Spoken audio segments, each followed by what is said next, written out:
এখানে রয়েছে মাটির দেওয়াল, আছে বাঁশের চাতাল বা টালির চাল, আছে ঝুড়ি চুবড়ি কাঠের, আছে ধানের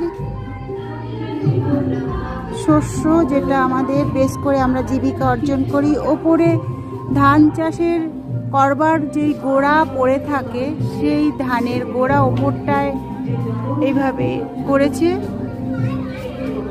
গ্রাম বাংলার পুরো পরিবেশটা তুলে ধরেছে, যেখানে চাষবাস চাষিরা যেভাবে থাকে।